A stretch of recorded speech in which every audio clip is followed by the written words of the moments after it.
비슷한 유형의 문제들이 모아져 있어서 개념을 다시 복습하기 좋았습니다.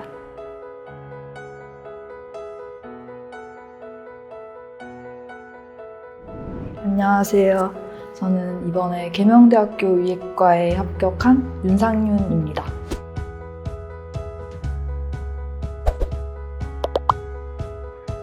처음에는 초등학생 때 어머니께서 수술을 받으셔서 의사 선생님께 존경심을 가지고 막연하게 의사를 꿈꿔왔는데, 그 다음에 여러 활동을 하면서 의사라는 직업에 더 매력을 느끼고 의사를 꿈꿔서 의예과를 선택했습니다. 우선 저는 흉부외과 의사라는 하나의 꿈만 가지고 계속 달려왔기 때문에 내신 관리를 일단 철저하게 했고, 제가 관심 있는 분야와 관련해서 비교과 활동을 열심히 해서 전문적으로 지식을 쌓아왔습니다. 그리고 마지막으로 끝까지 면접 준비를 열심히 한 것도 합격 요인이라고 생각을 합니다. 수능은 단기간이 아니고 긴 시간 동안 준비하는 거기 때문에 처음에 먹었던 마음을 그대로 끝까지 유지하는 것만으로도 충분히 가능성이 있다고 생각을 합니다. 예비고3 겨울방학 때는 수능 공부를 처음 하다 보니까 인강이나 개념서를 활용하면서 기출문제를 열심히 풀었습니다. 그렇게 해서 3월이 되고 또 기출문제를 계속 풀었는데요. 고3이다 보니까 학교 내신이 있잖아요. 그래서 4월 달에는 계속 내신을 챙기고 5월에부터 기출문제를 제가 진짜 많이 풀었어요. 이렇게 6평을 치고 기말고사를 치고 EBS 연계교재랑 실전 모의고사를 풀기 시작했어요. 그래서 여름방학 때는 제가 그동안 만들어 놓은 개념 노트와 오답 노트를 보면서 복습을 하고 중간에 실력을 점검하는 시간을 가졌습니다. 그 다음에 8월, 9월에 계속 실무를 풀면서 가끔씩 기출문제도 계속 풀면서 병행을 했고, 마지막에는 그 파이널 그런 문제집을 사가지고 풀고, 그리고 수능 직전에는 다시 기출문제를 풀면서 그 평가원의 사고에 좀 더 익숙해지려고 노력을 했습니다. 우선 국어는 겨울방학 때부터 시작하며, 겨울방학 때는 그 매일 한 회씩 모의고사를 풀고, 그 다음에 제가 지문에서 선지의 근거를 찾아서 그 노란색 형광펜으로 먼저 밑줄을 쳤습니다.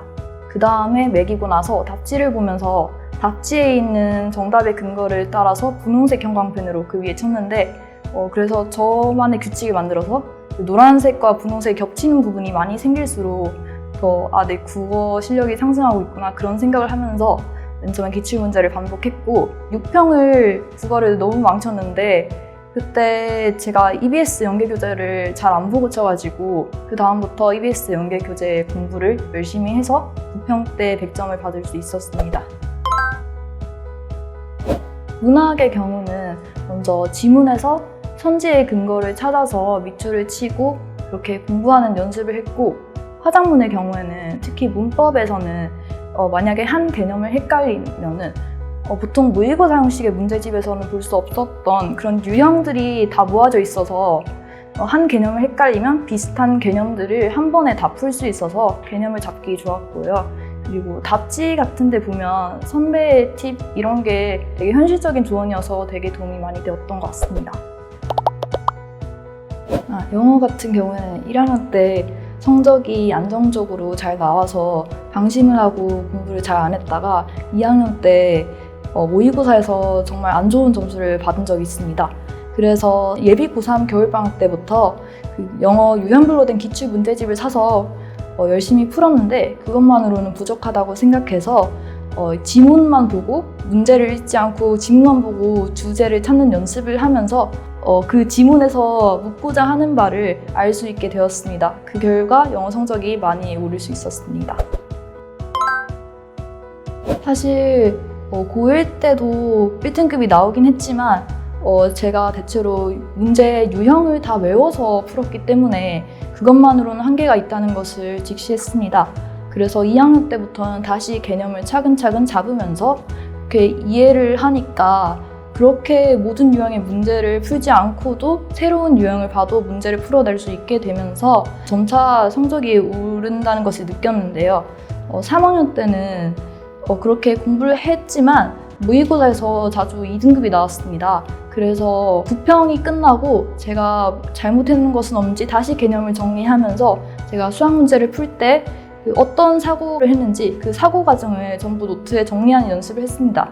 그 결과 수능 때 다시 1등급을 받을 수 있었습니다.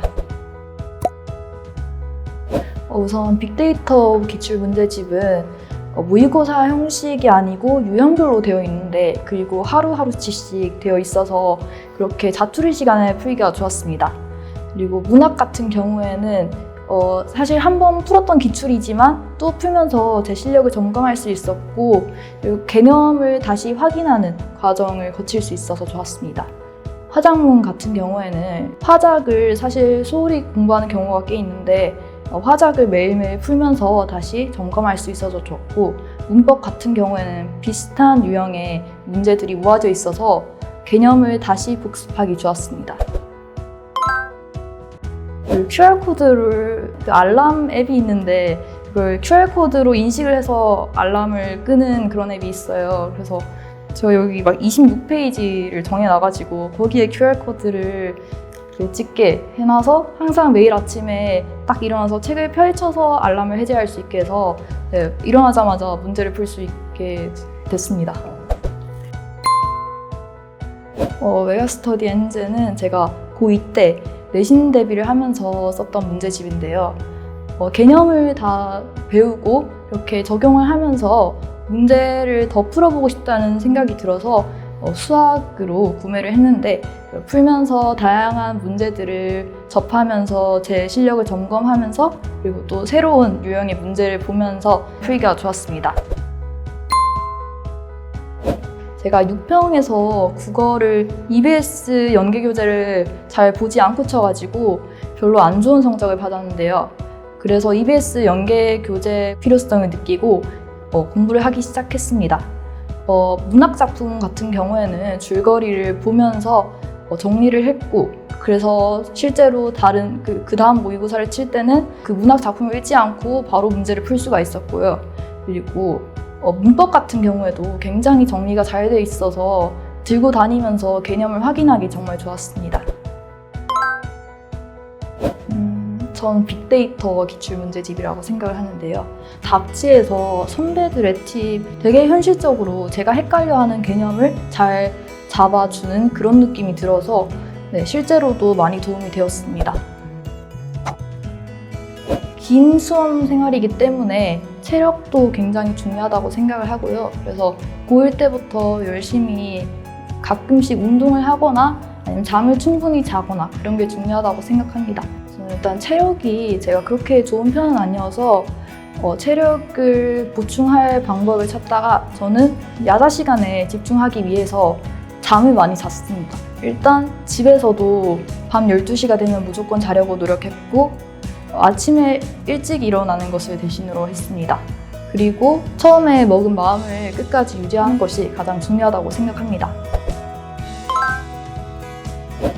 지금 수능이 많이 남았다고 생각하면 많이 남은 거지만 적게 남았다고 생각할 수도 있는 시기예요. 겨울방학 동안 개념을 쌓고 기출문제를 많이 반복을 하면서 그다음에 나중에 EBS 연계를 정말 충분히 공부를 하고 끝까지 초심을 유지한다면 수능 때 꼭 좋은 결과 있을 것이라고 생각합니다.